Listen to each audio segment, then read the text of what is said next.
வலியற்ற varicose vein சிகிச்சை எளிய 30 நிமிட செயல்முறை 7207948735. ராமநாதபுரம் தொகுதி இந்திய யூனியன் முஸ்லிம் லீக் வேட்பாளர் நவாஸ் கனி ராமேஸ்வரம் ராமநாத சுவாமி கோவிலில் சுவாமி தரிசனம் செய்து பக்தர்களிடம் வாக்கு சேகரித்தார்.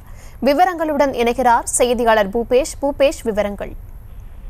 நிச்சயமாக நாடாளுமன்ற தேர்தலுக்கான வேட்புமனு தாக்கல் தற்பொழுது நடைபெற்று முடிந்திருக்கிறது. அதே வேளையில் வேட்புமனு தாக்கல் செய்து முடிந்த வேட்பாளர்கள் தங்களுடைய வாக்கு சேகரிப்பு தீவிரம் காட்டி வருகின்றனர். ராமநாதபுரம் நாடாளுமன்ற தொகுதியில் ஓ பன்னீர்செல்வம், ஐஎம்எல் கட்சி சார்பாக நவாஸ் கனி உள்ளிட்டோர் வேட்புமனு தாக்கல் செய்திருந்த நிலையில் மாவட்டத்தின் முக்கிய பிரதான பகுதியாக கருதப்படக்கூடிய ராமேஸ்வரம் தீவு பகுதியிலிருந்து முக்கியமான அரசியல் கட்சியினர் தங்களுடைய வாக்கு சேகரிப்பை துவங்கி இருக்கின்றனர்.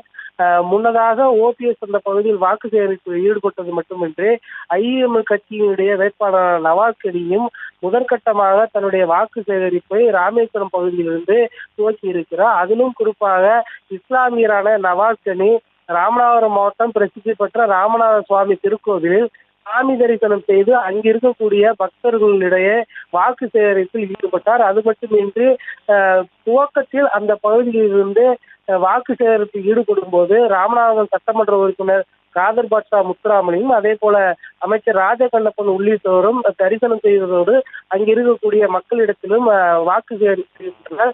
ராமேஸ்வரம் பகுதியானது மீனவர்கள் நிறைந்திருக்கக்கூடிய பகுதி என்பதால் மீனவர் வாக்கை பெறுவதற்காக மையமாக வைத்து அந்த பகுதியில் அனைத்து கட்சியும் தீவிர வாக்கு சேகரிப்பில் ஈடுபட்டு வருகின்றனர். இஸ்லாமிய வேட்பாளரான ஐஎம்எல் கட்சியினுடைய வேட்பாளர் நவாஸ் கனி பிரசித்தி பெற்ற ராமநாத சுவாமி திருக்கோவில் சாமி தரிசனம் செய்வதோடு அங்கிருக்கக்கூடிய பக்தர்கள் வாக்கு சேகரிப்பில் ஈடுபட்டு வருவது குறிப்பிடத்தக்கது.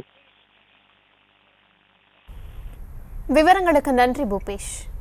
வலியற்ற வெரிகோஸ் வெயின் சிகிச்சை எளிய 30 நிமிட செயல்முறை 7207948735. செய்திகளை உடனுக்குடனும் துல்லியமாகவும் தெரிந்து கொள்ள சப்ஸ்கிரைப் பண்ணுங்க.